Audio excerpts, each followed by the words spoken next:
30 and up with no kids is not a flex, let me remind y'all of some other things that are also not a flex. Needing to use your child as a meal ticket at literally any point of their life is not a flex.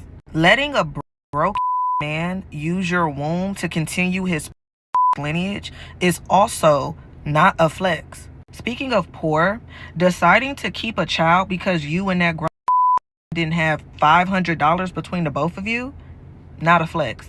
Having not even one child in your home that wasn't a mistake is not a flex. Trying to use the Bible to condemn while literally all of your children are products of fornication is also not a flex. Claiming that childless women can't find a man to get them pregnant when all of your kids were had against their father's will, not a flex. And last but not least, but bringing up someone's age when realistically speaking, it makes way more sense for a 34-year-old to have a baby than a 19-year-old is not a flex. It seems like living here in America, people have forgotten that other people are living, breathing beings. It's almost like we're so used to seeing people as either customers, competitors, tools to just be used for our own gain, or superiors. It's like if you have a genuine interaction, it's almost rare. Isn't that weird? Am I the only one who thinks that? I don't know. I think one of my favorite things about teaching high school is just witnessing teenagers experience life and some of its ups and downs for the first time. For example, today I watched a couple of boys talking about a girl in class who one of them thought was really cute and wanted her number. And his buddy was encouraging him to go ask her for her number. And it took a minute, but he finally said, okay, I'm going to do it. So I was keeping an eye on them to see what would happen. And he goes up to this girl and he says, hey, can I get your number? And she said, yes. He turned all red. He was so excited. It was so cute. And he pulled out his phone. And I'll never know if she ever gave him his number because that's against policy, so I had to take it away.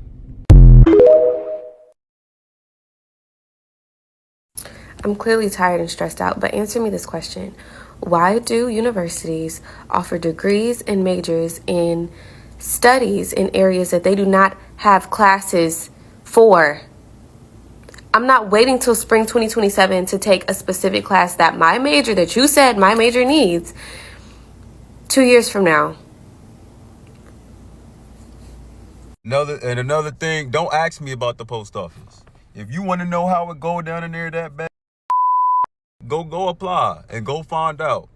One thing I would say is if you do apply and you want to be a carrier, you're going to start off as a city carrier assistant, which is basically another word for slave. You're going to work on Sundays, and your middle name is going to be Amazon Prime, because you ain't never going to be home on a Sunday again until you get your foot in it. Don't do it. If you was thinking about it, don't do it. Millennials will most likely be working into the 2070s and the 2080s. A lot of people don't realize, but the oldest millennials, 1981, will be turning 44 this year, meaning that if what America told us was true, they should be retiring in the next 15 to 20 years. The 2040s is when the age of retirement will be upon the millennials for the first time. But that's not really gonna happen, right? If you ask millennials, like I did in this video, yo, what are we doing for retirement? The answers are very bleak because at the end of the day, America lied to us. We are in real time seeing social safety nets ripped out of our hands, ripped out from beneath us. And millennials will be like one of the first generation to really pay for it. Social Security will not be there for me when I'm 65 in 2060, right? CBS did a report this year in April of 2024. They said we need 1.46 million to retire comfortably. That's up already 53% from the number that was around in 2020. How much will that number rise by 2065 when I'm supposed to retire? The reason the person standing next to you is oftentimes getting cheered on and you're not is not frankly because they're better than you. A lot of times it's because they don't pose a threat. And I know that we live in a world where we want to say everyone's great and everyone's amazing. And I do believe that to an extent. I think everyone's wonderful in a different way, but I don't think everyone actually poses a threat. Whether it's their looks or their personality or their accomplishments, I don't think they actually pose a threat. And you do. Oftentimes, people don't mind cheering for the loser. You know why? Because they're at the bottom. They're not catching up. But have you seen how the masses react when it's someone who has everything and then they get another win? They're like, ugh, here this person goes again. Matter of fact, you should start getting concerned when everyone starts cheering for you, because that means you're down. Trump just announced that everybody who's 40 and under, he about to strip away their Section 8. If you're not on disability, if you're not a veteran, somebody who's been hurt in the service, some of that nature, if you don't have a problem like a mental disability or something like that, he taking you out. This is just what I heard, y'all. Don't correct me if I'm wrong. I just want to know what y'all thoughts are on it, because there's some people out who actually need it. I make jokes about this all the time, but for him to say, you know, that if you 40 and under, he gonna snatch away your Section 8 in your houses, I think preposterous, and I probably don't agree with it, man, to a certain extent, because it is a lot of people out here 40 and under that's going through it, man. You know, that's just was dealt a bad hand, no matter how hard they try, you know, and they just need a little push. I don't agree with people sitting on it for years, not by far. I don't agree with it, but I do want to know what y'all really think about it. If he's saying if you 40 and under, he's snatching you out Section 8, what does this mean for society? More robberies, more drug dealers, you know? Let me know what y'all think in the comments, man. Comment, like, share, repost, follow my YouTube channel, link in my bio. The best decision I ever made was learning how to be quiet. Because the truth is, you have nothing to prove. Stop trying to convince people that you're a great person or that you know what you're talking about. Stop trying to fix something that you didn't break. You shouldn't be fighting for anyone to see your worth. You should know your worth 100% and believe in it, and stop giving people discounts. Whatever they do is on them. As for you, you need to move forward free and at peace and not caring about what someone else thinks of you. How do y'all have kids? I work from home. This dog is dead my face. Keep grunting. Wanting to go outside. I can't just... I don't have kids. This dog is pressuring me enough.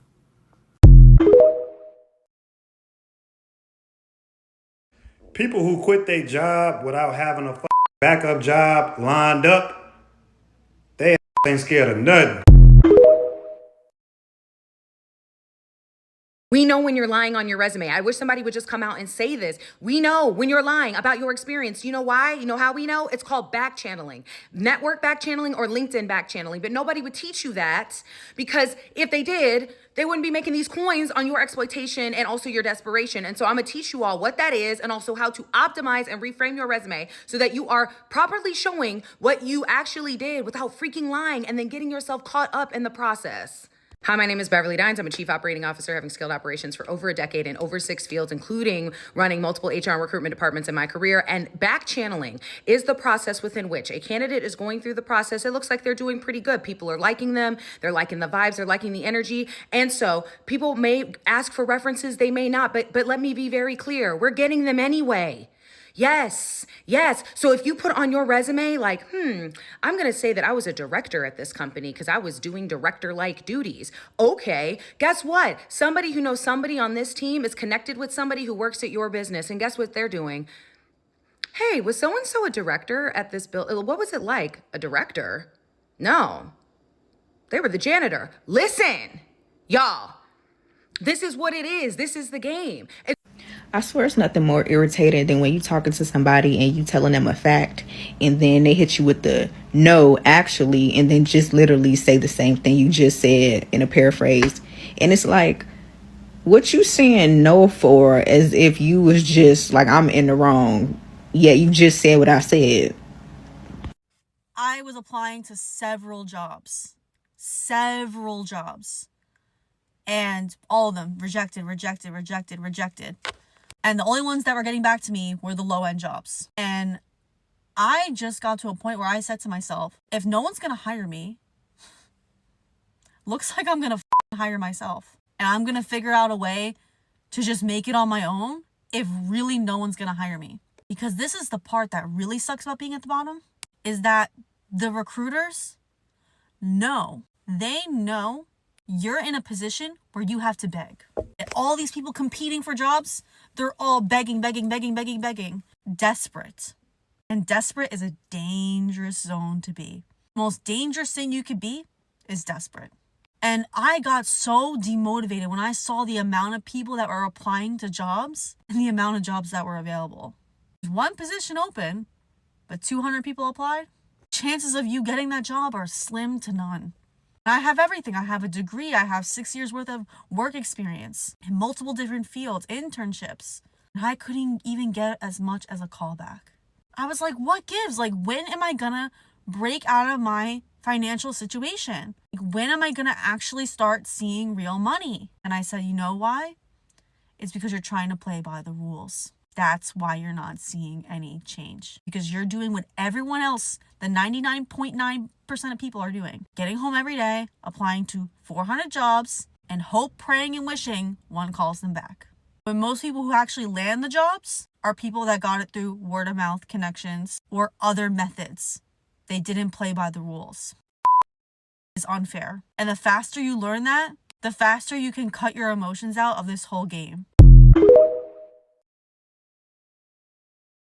The reason as to why a lot of people are stuck in arrested development is because to cultivate their communities, to cultivate their own personalities, they're still using high school and middle school tactics that they learned to formulate their first communities away from their family and away from their family dynamics, which is why I think that a lot of people are stuck in arrested development.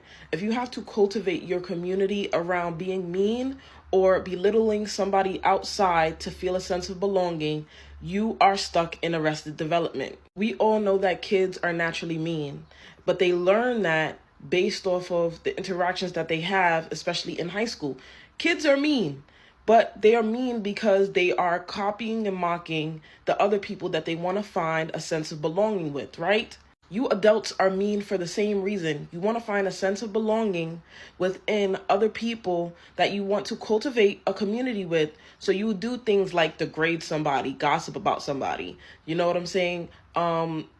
Just try to find things to belittle somebody about instead of working inwardly with yourself or within yourself to structuralize a sense of self-confidence to understand that you don't have to belittle somebody outside of you to create a foundational community. But because you haven't unconditioned yourself from that high school mentality of having to bully other people who are not like you to feel a sense of belonging, that is what you do, and that is what you opt to do. A lot of people are stuck in arrested development. They have not developed their emotional capacity to understand that there are different ways to cultivate community. Instead of somebody just being okay with being in their own energy, you find it abnormal because you need a sense of belonging and you will try to bully or badger that person for just being okay with being by themselves. People are really stuck in arrested development, but because a lot of people are not working towards expanding their emotional development, they will be stuck that way for life, and you cannot fix those people, which is why a lot of the people that are cool as hell by themselves. Y'all start putting y'all bills on your credit card. I'm not saying you put all of them, but put like maybe 1 or 2 bills on your credit card, because debit cards, we're not getting anything back at all from paying on our debit card. But on our credit card, we get points back, rewards, flight points, and all these things. And then the money that you was going to use anyway on your debit card to pay that bill every single month, just pay that money back on your credit card so that can build credit history. How come the only people who tell you that you should buy instead of rent are people who bought houses when they were $5 600 years ago and people who have no money because it's all going to a mortgage? Like, the first person is just living in a fantasy land. The second people want you to suffer too because they're suffering. So, unless I become rich or make 4 times the amount of money I'm making now, I'm not even going to think about buying a home. Unless a home comes into my possession with ease or for free, I'm not going to buy a home. I'm not going to do that. I'm not going to stress myself out. I'm not going to do that.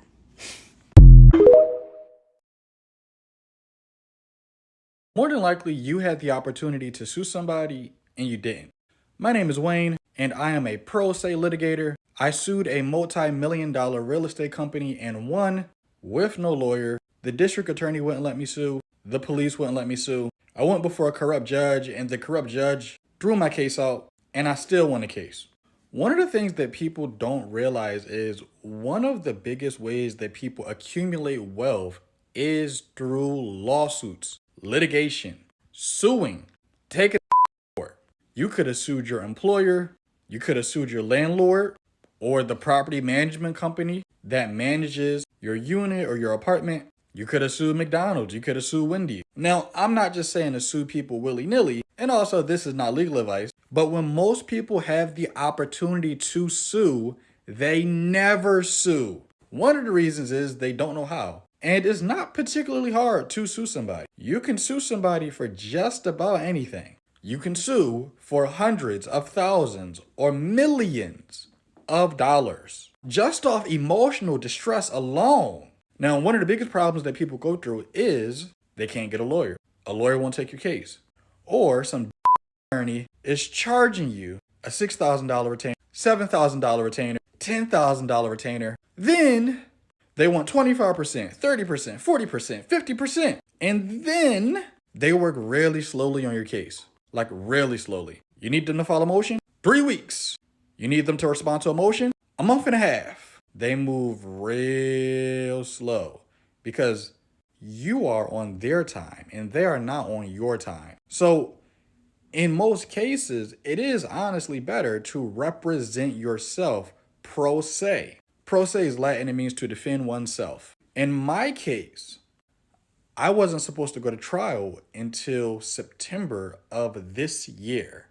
The event happened last May because I did my due diligence and because I'm a lot more than just a handsome black man. I'm a handsome black man with a brain. I was able to expedite my case and see a judge by December. Now, if there isn't a lawyer who will take your case, and if you want to represent yourself, but you don't know where to start, you need to schedule a call with me because I take cases that lawyers will not take. I'm not an attorney. This is not legal advice, but I definitely can give you my non-legal opinion from winning 2 court cases in the past with no lawyer, with no help, just me, myself, and I. But remember, most people in their lifetime come across at least 2 cases that they could have sued for that was worth at least $100,000.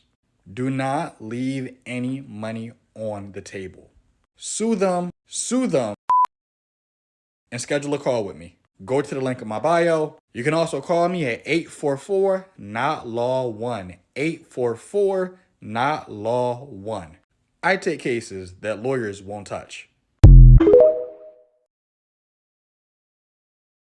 I feel like if every time you open your mouth, if you're talking about decentering men, there's something you haven't learned yet. You are mentally ill if you get mad at your friends for not liking your social media posts. I promise you, no one is preying on your downfall. You're just entitled. If you can't buy a house, then you're poor.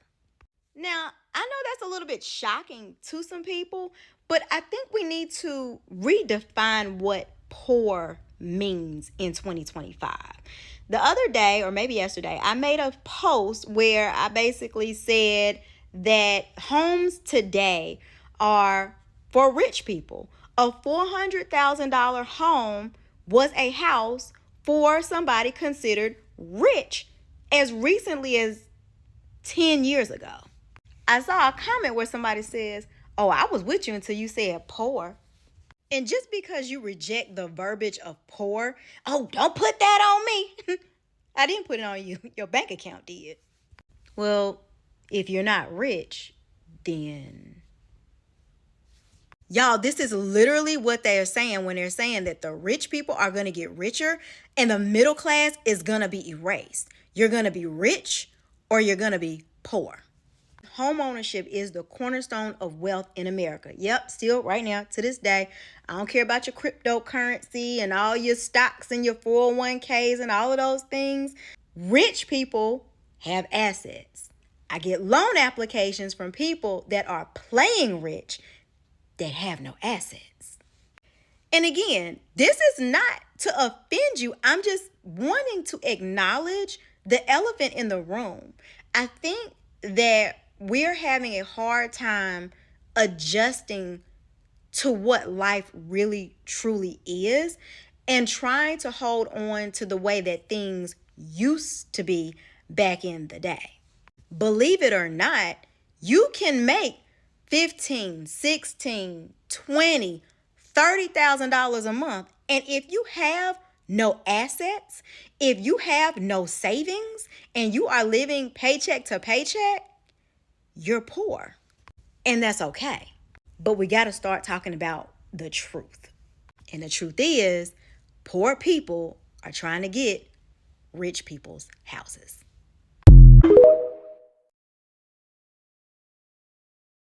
So you're telling me that I make under $35K in a year, and when it's time to do my taxes, and taxes have already been taken out of my paycheck, and I'm paying taxes on groceries, and I'm paying taxes on gas, and I'm paying taxes on that I still owe the government money? What do you mean? What do you mean?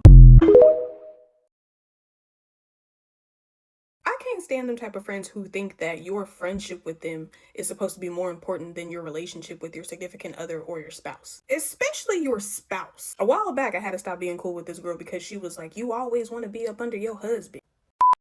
That's my husband. What are you talking about? That man is always at work. He works his so yes, when he gets some free time, baby, I want to live in his skin. And I remember I would always try to schedule stuff with her while he was working. Because baby, if it's on a day where he's at home, the answer is no. Sometimes the schedule will work out where I could chill with her and sometimes it wouldn't.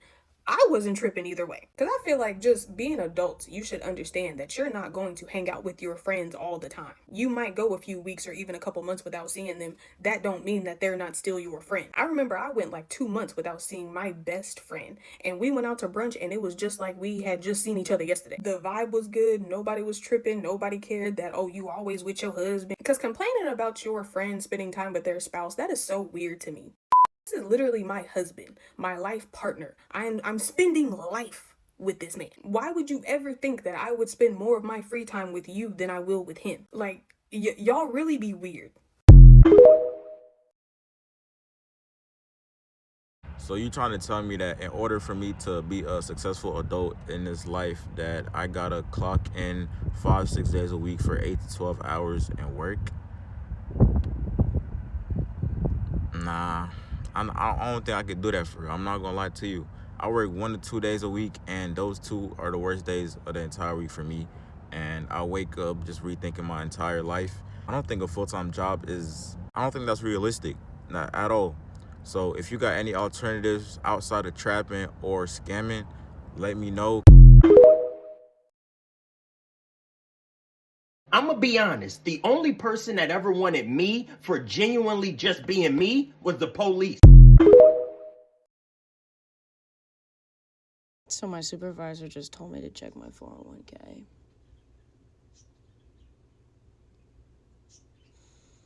I now feel like I need to call in sick. How to handle someone who's trying to intimidate you. Number one, if somebody's trying to intimidate you, I want you to look bored. People who intimidate get a thrill out of exerting dominance, but when you act disinterested and you blink slowly and have this face of, I could not be any more unimpressed by what I'm seeing right now, they know not to go to you again for that satisfaction in the future. Number two, that means we're going to delay your response time. When you can wait to respond to their intimidation, it puts you in more control and makes them sound more needy. You will always sound more in control at second 10 than second 1. Remember, knee-jerk reactions, that's exactly what they want. Number three, we're going to use phrases that shut it down. For example, were you trying to sound intimidating? Or, one of my favorites, was that supposed to be dramatic? These are phrases that you're going to say, that intimidation, it's not going to work here. So try that and follow me. Somebody in my comment section told me to go back to Africa. So I said, okay, what country? And they said, I just told you, Africa. I can't believe some of y'all have a driver's license or can use a bathroom. I feel like in 10, 20 years, 25 years, people are really going to regret telling people not to go to college, or that college is a scam, or that college is a waste of time, because the doctors, the nurses, they're non-existent. They're not out here. The teachers, they're not out here. They're leaving the profession left and right. There's nobody left. There's nobody left. They're turning people away from the emergency rooms. I saw a video from a nurse. I think her name is Nurse Tia, and she was like, the teenagers are running the hospitals. There's nobody to train anybody.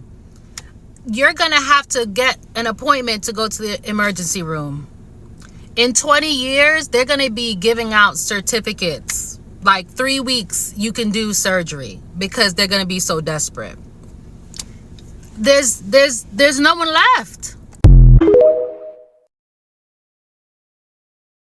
If infants and toddlers can't recall memories, do their experiences still matter in early childhood? And the answer is absolutely yes, and let me explain. Memory comes in different forms. While babies don't have explicit memory, the kind where you can just consciously remember events, other types of memory like implicit memory and emotional memory are very active from birth. These types of memories are stored in areas of the brain like the amygdala and the hippocampus, which start developing very early. These systems help babies process their environment, learn emotional responses, and even build the foundation for relationships. In fact, in the first few years of life, the brain forms over 1 million new neural connections per second, making it the most critical period for development. If a baby grows up in a nurturing environment with consistent love and care, their brain builds strong connections in the prefrontal cortex, which helps with reasoning and emotional control. On the other hand, chronic stress or neglect in early years can lead to changes in brain development and increase risks for mental health issues later in life. This is because the amygdala, which is the brain's fear center, becomes overactive in cases like this. This is why providing a stable, loving, and stimulating environment in those early years is so important. It lays the groundwork for how they learn, feel, and interact with the world as they grow. This isn't to say people are doomed by their early experiences, because neuroplasticity, or the brain's ability to rewire itself, means positive experiences later in life can help reshape pathways that were affected in childhood. So, despite you not remembering those first few years of your life, they were some of the most important years your brain ever had. People who scare me the most are people who are freaky right when they meet you. To me, it's like, bro, you don't even know me. Like, why are you acting and talking this way? We just met. Do you have no like, what's going on? And to me, it makes me think, how many more people have you been doing this to? Now I can't trust you because I feel like you got the cooties. Like, it's really bad. I just found out that my boyfriend made a pros and cons list of dating me, and the cons were I had a traumatic childhood, and I don't have a family, because he wanted me to have a sister or mother that could help take care of our children one day. You know what's a wild thing to think about when you say it out loud? The fact that majority of people have to get up every day for 5 days a week, be at a place that they most likely don't want to be at for 8 hours a day or possibly longer, where they have to deal with difficult people, customers, clients, coworkers, bosses, to receive a paycheck that barely allows them to scrape by in life. And they have to do that for 65 years. They get 2 days off. One of those days you can relax, while the other one you have to take care of all the things that you need to do, while you're simultaneously worrying about going back the next week. And while you're doing that, you're sacrificing your time, the most valuable thing that you have, where you can invest that in hanging out with your loved ones, where if something were to happen to them, they're never coming back. You can travel the world while you're healthy. You can try new things. But instead, you have to sacrifice that time. While there are other people, like Alex Eubank and many more, that simply post a video, make millions from it, and they've escaped the matrix, but you haven't.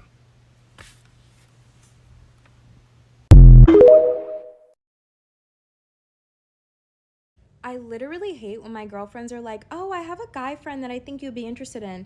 How did he become your guy friend?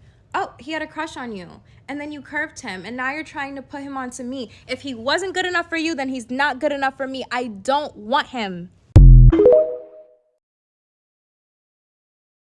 You know, if you ever think about unaliving yourself, I think you should just take a minute, stop, smell the roses, and then think, what if you do that, get reincarnated, and come back as a big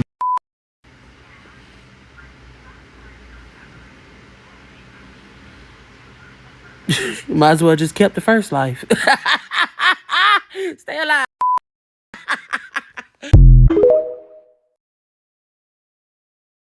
Smartest I ever did on accident was go back to school. Because they done tried to switch student loans from the Department of Education to the Small Business Administration. Deferment until we get a Democrat in office. I'm going to make sure of that. Because if them repayment options go away, up to $1,000.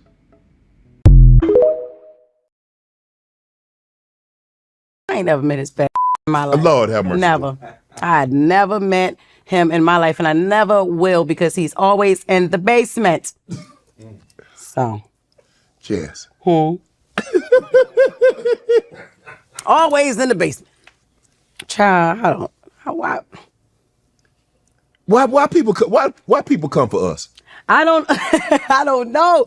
Shannon, you know, I guess because we're very confident people. People love to see you win until you win. You win.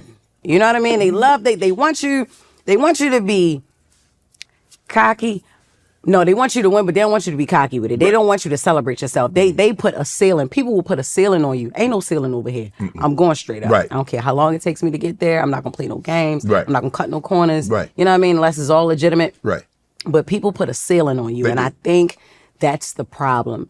People don't want to see you win until you surpass what winning to them look like. Right. You know, and then now it's a problem. Oh, she need to calm down, or oh, he need to calm down. Yeah. Like, no, don't get above yourself. Well, why? Right. Why are you trying to keep me humble? Right. What is that? No. Why? You're right, because the thing is, when I was at Fox and my terminal and I ended up let go, people like, man, Unc, they did you wrong, yada yada yada. Then I start winning. ESPN picked me up. I'm on a bigger platform. That's right. My podcast, I start another podcast and it goes. And so now everybody got a problem. Yep. I'm the same Shannon. I was the same Shannon that y'all loved when I supported Colin Kaepernick. I was the same Shannon that when things transpired that I spoke positive about my people. Ain't nothing changed. No. I'm just winning a little more. And now it's a problem. Yeah. Yeah. I don't get that about us. Because they put a ceiling on you. You weren't supposed to do all of that. You weren't supposed to. You were supposed to just fall by the wayside and do what they had in their mind for you to do. But you surpassed a lot of people's expectations. When you see negative comments about Jess, what's the first thing that goes through your mind? I'm gonna get in this. But then it's like I am reformed. I have come so much further than that, and my growth in that is just like, look, you can't beat everybody. You can't respond to everybody. You can't win them all. Listen, it's like whatever. You can't go to war with everybody. You can't go to war with everybody. No, you can't. But you be thinking like, I'm gonna get them. I do, yeah. Because listen, if a comment gets you crazy, I like to go to your page and scroll and don't have it public. And I can scroll down and look at you and look at your parents and see who made you and see who you look like and you talk crazy like that, Jess? Look like your dad. I'm gonna tell you, yeah. So yeah. Now, I don't talk about nobody kids though, but don't try me. That's it. You never talk. Kids are always gonna be off. Once you talk about somebody's kids, they can say anything to you. It don't matter. Don't talk about nobody's children, y'all. And you can say anything back.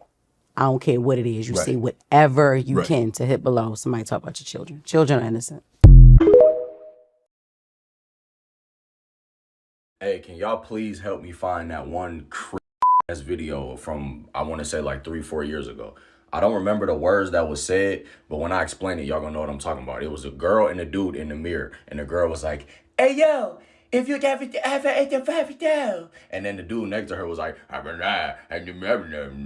then the girl was like, bro, y'all know what I'm talking about. I know y'all know what I'm talking about, bro. Help me. If a person gets easily offended, it's 100% correlated to the fact that they're easily manipulated.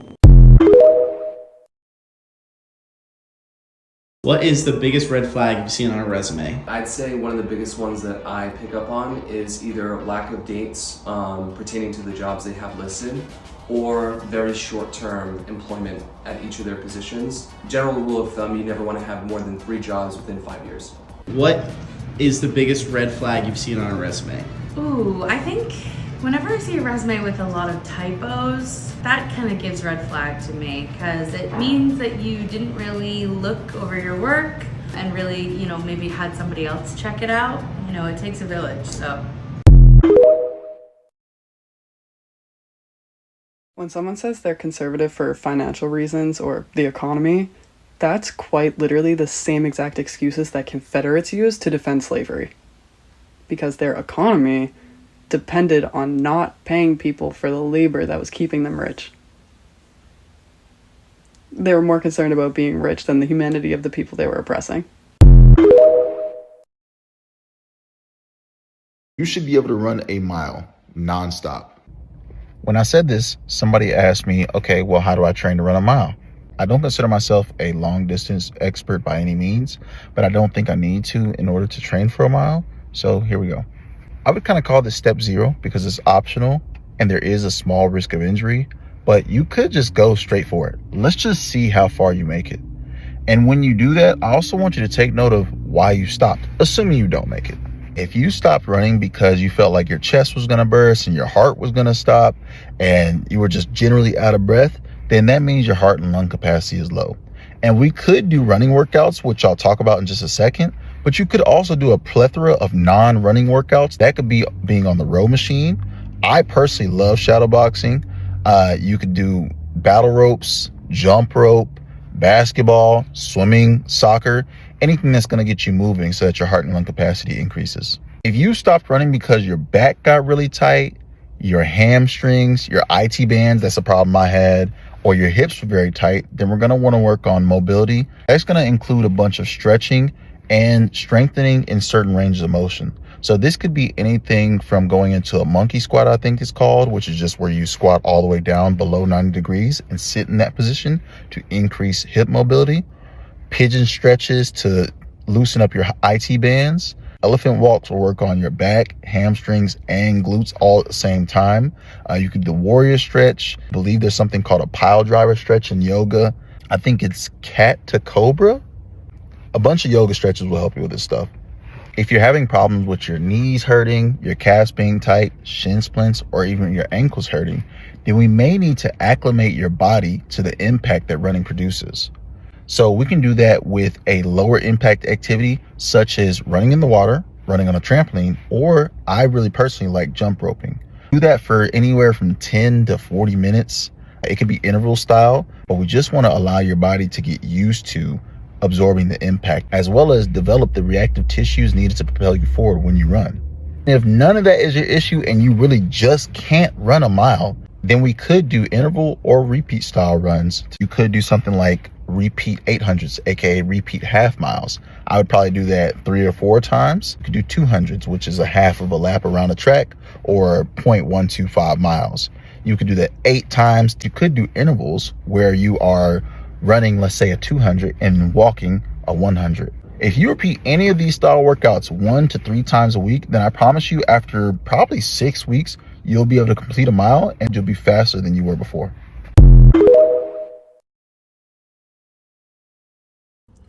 It don't matter how sad that person's story is, you do not let them live with you. Did you know that if you're not getting enough sleep, if you're just even a little bit sleep deprived, well, a whole laundry list of negative things start happening, but one in particular that I just that I just heard about. And I'm not making this up. If you are not getting enough sleep, even in a small way, your brain starts eating itself. I said it. What do I mean? Basically, your brain, when it's well rested and you're like taking care of yourself, your brain naturally has a process of getting rid of like bad cells it doesn't need anymore. Like it does a cleanup job within itself, cleans itself, gets rid of things, toxins and like cells it doesn't need anymore. But if you're sleep deprived, it's going to start getting rid of the good cells, the ones that make you think smart, think good. Yeah, and as a lifelong nymphomaniac, I used the wrong word, insomniac? Let me start over. As a lifelong insomniac, that tracks. That makes a lot of sense to me. But I will say, historically, some of the most like intelligent and like creative people tend to be like very neurotic, and it's not for everybody, but like tend to be like neurotic and have maybe like irregular sleep schedules. And that makes me feel better about myself. All right.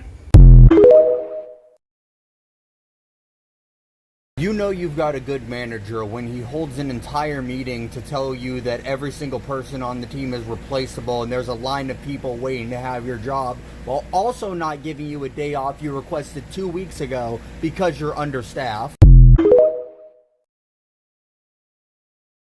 I really hate when people ask me like, oh, how did you lose weight? How did you lose weight? And then I tell them like, I just stopped eating as much. And then they get mad and they're like, well, my doctor said it's not good to stop eating. My doctor said it's not good to fast. My doctor said I should be eating 3 times a day. Well, then I don't know. Go to your doctor and ask him, how do you lose weight? I'm telling you how I lost the weight. Do you want to lose weight or not?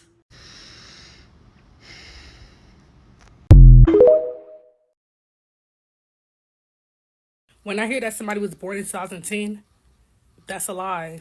Nobody was born in 2010. I'm going to hit no tip every time. If I'm at Starbucks, Buffalo Wild Wings, or a place that you really not serving me, and you turn that little iPad around and says it's going to ask you a little question, I'm going to look you dead in your face, and I'm going to click no tip.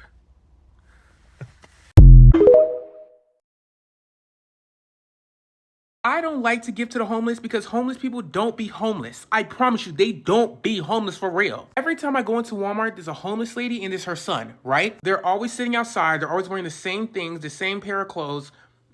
They look homeless. Everybody will always walk past them. They wouldn't say anything to them. They wouldn't give them, they wouldn't even offer like that. Fucking dollar. I always felt bad. So I guess today I was feeling rich. I don't know why a rich bank account on negative. Couldn't tell you, but we surviving. Bills is paid. Living, we tea. So I walk up to them and I say, hey, you know, can I get you guys something to eat? You know, if you're homeless, 9 through 10, you haven't eaten, right? She looks at me dead in my face and says, sorry, I'm not hungry. Oh, did somebody give you some food? She says, no, I'm just not hungry. Oh, period, my bad. I don't know what I was thinking. So, you know, I politely asked, I said, is there anything I can get you guys? Is there anything I can do for y'all? So then they just asked, hey, can we just have some money? I said, you know, unfortunately, I don't carry cash, but I can go in and buy something for you. Gonna look at me and say, oh, we take Cash App or Zelle. What the f? I didn't pay no mind, okay? I gave them the money. I cashed up them the money. She gave me her cash tag, whatever case may be. I go into Walmart. I was in Walmart for like an hour. As I'm leaving Walmart, they're leaving as well. So I get in my car and I look. 4 cars down, I see the homeless people. Why the they get in a Mercedes Benz? Give me my money back, liars. Quick, what's 9 times 9? If you needed to pull out a calculator and you couldn't answer that in 5 seconds, you got to go. You're part of the problem. Whatever you eat in private shows in public. I'm going to say it again. Whatever you eat in private shows in public. You're not fooling nobody. The girlies over there on Skinny Talk clock my tea big time. Because I used to love to sneak and eat in my room. But guess what? It was showing. Quit trying to sneak and eat because it's showing in public. We see it. What's scarier, the bottom of the ocean or space?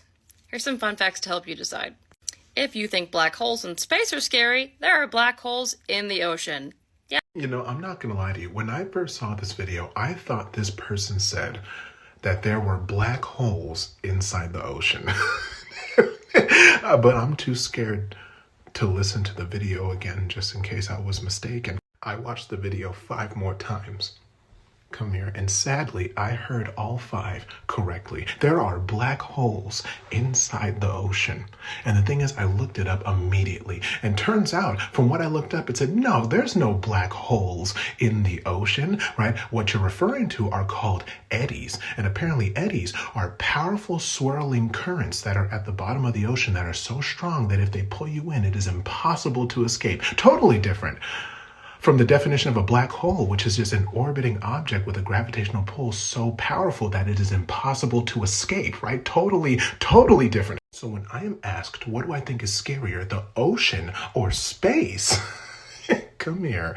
Yes is my answer, because they're both equally terrifying. However, one is easier to avoid than the other, right? It's really hard to trip and fall into space. However, we only discovered about 20% of our ocean, and then we decided to stop and then just look into space instead. Does that make sense? I don't know if the Kraken exists, and I don't want to figure that out. That's why I don't go on cruises. Why do people back into a parking space? There's only 3 reasons. Number 1, obviously, so you do not have to back out. Number 2, so I can escape quicker than you if I'm being chased by a murderer. And number 3, and the most obvious, I'm better than you.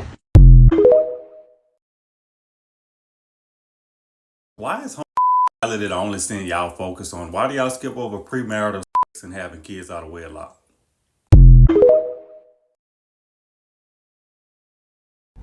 Well, I saw some video of some guy interviewing 2 black girls on the street. He asked them, he like, would you rather $10 million for yourself or $100 million that we give it to you? The first girl gonna say $10 million for me. And then the second girl was like, I give $100 million to my boyfriend. So then her friend like, what? Why would you give $100 million to your boyfriend? He could probably take that money and never spend it on you, da-da-da. She over there talking about some, no, that's my boyfriend, da-da-da. The friend over there trying to convince her to take the $10 million for herself, explaining to her that her boyfriend not going to give her the money. Then the friend going to switch her answer to the $10 million. I hate that, because you know how locked in you is. And you know, that's why you picked $100 million for him, because you know you and him is locked in. But you let a salty, dumb, never had a nigga or father or uncle or brother, a man in her life, try to convince you that taking $10 million for yourself was better than $100 million for your man who you probably been with for more than 5 years. Alright. Okay, correct me if I'm wrong. Politely, of course. But I hear terminology used by many different people that I don't think is correct. This is the AM/PM situation. AM means morning, correct? PM means at night, correct? So it wouldn't be necessary to say, I woke up at 8 a.m. in the morning, because the AM is already implying that it is in the morning. So when you say 8 a.m. in the morning, you are technically saying in the morning twice. Let me know. How are your nails done, your hair done, your eyebrows done, your lashes done, but you ain't got no ass money? Y'all, please do not get a credit card with Capital One. They are by far the worst credit card company to have, literally. I've been with Capital One for 6 years. My credit limit was only $1,300. I asked for an increase the other day, and then they gave me a $100 increase. Are you serious? Mind you, I've been making on-time payments for 6 years, literally. Never missed a payment, been on time every single month. Isn't it crazy to think about how there's people on this earth in the same country as you, and their next thought is about what they're going to wear to brunch this weekend or what happy hour they're going to go to? At the same time, across the world, there's children kissing their parents goodbye, parents finding their children's limbs under rubble, children getting amputated without any anesthesia. In our own country, there's students being taken, there's union members being taken by ICE, and there's people who, there's not even like a tiny speck of their brain that thinks about this. Okay, this is my first year at UC Berkeley, right? Why didn't anybody tell me how racist this place actually is. And I know you're thinking, oh, it's probably the white people, but no, it's the foreign Asians. I don't know if this is like bad to say, but it's my experience. Like, one time I went to the dining hall, tried to go around the table and sit not next to this girl, and she slams a bowl in the seat next to her so I couldn't sit next to her. And they'll block the whole sidewalk so we can't walk, or the stairs so we can't walk through the dining hall. And I'm genuinely surprised sometimes when someone sits next to me on the bus, and that says something. Also, if I'm in a big lecture hall, there will be 5 seats on both sides of me empty because nobody wants to sit next to me. Remember when Congress said they were banning TikTok for national security reasons, but they wouldn't tell us why because it was classified? And now those same people are telling us that texting out war plans through unsecured channels is not classified? I'm gonna be honest, women won't date a guy that live with his parents, but they'll date a guy that live with his wife. I don't be getting how black people get diabetes confused they got it. Meanwhile, you read a menu at a black restaurant and it's hog mogs dipped and whipped and fried and macaroni and cheese slathered in a cream cheese based topping with a dip of barbecue cream and honey mustard slathered and whipped and dipped and fried and sipped and... If there's one type of person you need to avoid at all costs, it's the person that plays the victim in a problem that they created. Man. We just went into Starbucks and we ordered a drink, and he wrote on the cup, what he said? I pity the fool. What that mean, y'all? Let me know. Should I go back in there and crash out? I also want to say this. Do not put yourself in an unnecessary slump. Like, this is gonna sound really messed up. And when I say I know it's gonna sound messed up, I still want you to hear me out. There's a reason why people look at you sometimes and let what you say go in one ear and out the other. And it's not because your feelings don't matter. It's not because, you know, what you're going through isn't worth the hill of beans. That's not why. It's because it's possible to get over. And they're at a point where they got over it, or they've been through what you've been through, and they're right where they are, successful, doing their thing and living life, right? Do not put yourself in a pit of sadness because it is temporary. So when something is temporary, just go ahead and get it out your head right then and there. It's hard, but it's a process, right? So when I say get it out your head right then and there, okay, it means switching up your brain, right? Oh, I'm gonna stay in bed. Nope. Oh, I guess I'll just do the TikTok later. Nope. Oh, I got errands to run, but I'm gonna take my time. Nope. That's what it means. Get it out your head. Start acting like you're not sad, right? You have to wait until your mind is in alignment with everything, okay? And it's not just gonna get there by you laying in bed, you being sad, you beating yourself up, you checking that page, you thinking about everything that's wrong with your life, you looking at your account, comparing it to somebody else's. Like, you're not gonna make it easier for yourself. You're making it worse for yourself. So tell your brain no, get out of that funk, and I'm telling you, live your life. It is hard and it is a process, but you got to take it one step at a time. Literally, one step at a time. And I promise you, you are going to get better. Okay? Don't put yourself in an unnecessary slump. Do not force yourself to be sad. Even when you want to be sad, but you really don't want to be sad, don't be sad because you want to be sad. Peace, love, and applesauce. I know this is a random thought, but having a dog and then getting rid of it tell me everything I need to know about you. Because why would you go get that dog thinking it's cute and then have it and get acclimated with it and then just give it away? You ask person what they doing, they be like, oh, I gave it to my cousin. What cousin? Where's the dog? Like, if you had a child, you wouldn't just give it away. Like, you be like, where the dog? Oh, I gave it to my home girl. You don't even know what they doing to your dog. You just said bye. Yeah, they just, them kind of people, I don't know. Where's the dog at? Go get your dog. There is nothing more strange to me than working with full-grown adults who enjoy bullying. All right, you ready for a hot take?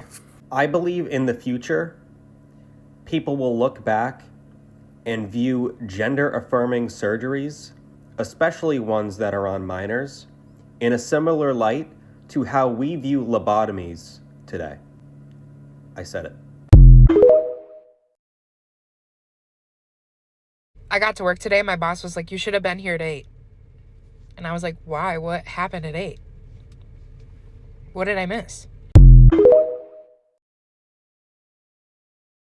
I just saw a tweet and it was like, oh, I wish it was socially acceptable to join random conversations in public.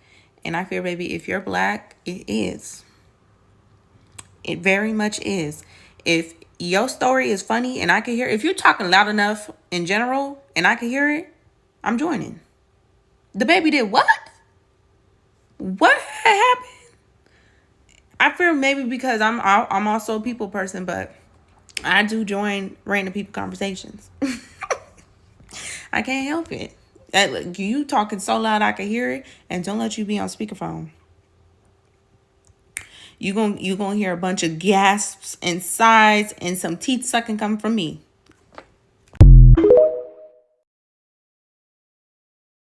Don't cheat. I want the first answer that comes to mind. If you knew your life was about to level up in a major way in the next 48 hours, how would you spend these last 48 hours? If you are purposely and continuing trying to provoke somebody to come out their character, to prove they crazy, they not the crazy one. And you a problem.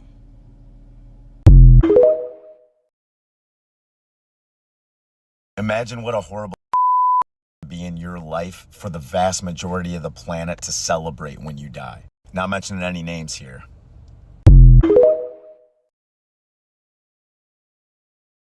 Public service announcement. You cannot be in a relationship of any kind with a person that you feel sorry for. It never works. You might think that it works, but it never does. Do I need to explain further?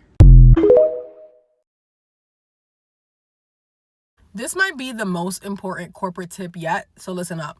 If you have worked at your company for 1 year or you have worked 1,250 hours for them and they're stressing you out to the point where your hair is falling out or whatever's going on, you have mental health issues, you're going to go ahead and talk to a doctor and go on FMLA.